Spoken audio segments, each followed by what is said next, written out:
जय मसीह। साँचो आनन्द नामक दैनिक उपासनामा यहाँहरूलाई स्वागत छ। आज डिसेम्बर 2, तदनुसार मङ्सिर 16 गते मङ्गलबार र आजको वचनको मुख्य खण्ड रहेको छ लुका 1:46 देखि 55 पद। अनि मरियमले भनिन्, मेरो प्राणले परमप्रभुको गुणगान गर्दछ र मेरो आत्मा मेरा मुक्तिदाता परमेश्वरमा रमाहट गर्दछ, किनकि उहाँले आफ्नी दासीको दीनतामा कृपा दृष्टि गर्नुभएको छ। हेर, अब उपरान्त सबै पुस्ताले मलाई धन्यको भन्नेछन्, किनभने उहाँ जो शक्तिशाली हुनुहुन्छ, उहाँले मेरो निम्ति महान काम गर्नुभएको छ। उहाँको नाउँ पवित्र छ। उहाँको भय मान्नेहरूमाथि उहाँको कृपा पुस्तादेखि पुस्तासम्म रहनेछ। उहाँले आफ्नो बाहुलीको सामर्थ्य प्रकट गर्नुभएको छ। उहाँले मनभित्रको कल्पनामा घमण्ड गर्नेहरूलाई छरपष्ट पार्नु भएको छ। उहाँले शक्तिशालीहरूलाई तिनीहरूका सिंहासनबाट हटाउनु भएको छ र दीनहरूलाई उचाल्नु भएको छ।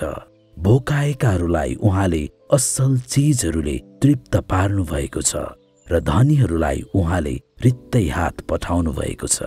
उहाँले आफ्नो कृपा स्मरण गरेर आफ्नो सेवक इस्राएललाई सहायता दिनुभएको छ र हाम्रा पुर्खाहरूलाई भन्नुभए झैं अब्राहम र उनको भावी सन्तानलाई सदा कालको निम्ति दया देखाउनु भएको छ। आजको शीर्षक रहेको छ मरियमका महान परमेश्वर। मरियमले परमेश्वरबारे एक अद्भुत कुरा स्पष्टसँग देख्छिन्। उहाँले सम्पूर्ण मानव इतिहासको दिशालाई बदल्न लाग्नु भएको छ। सबै समयको सबैभन्दा महत्त्वपूर्ण 3 दशक सुरु हुन लागेका छन्। अनि परमेश्वर कहाँ हुनुहुन्छ? उहाँ 2 साधारण र नम्र महिलाहरू मार्फत काम गरिरहनु भएको छ। एउटी वृद्ध र बाँझी एलिसिबा र अर्की जवान र कन्या मरियम। अनि मरियम परमेश्वर जो दिनहरूको प्रेमी हुनुहुन्छ, उहाँको दर्शनबाट यति प्रभावित हुन्छन् कि उनीबाट एउटा गीत प्रस्फुटित हुन्छ जुन मरियमको स्तुतिगान नामले परिचित छ। लुकाको विवरणमा मरियम र एलिसिबा अद्भुत नायिकाहरू हुन्। उनी यी महिलाहरूको विश्वासलाई मन पराउँछन्।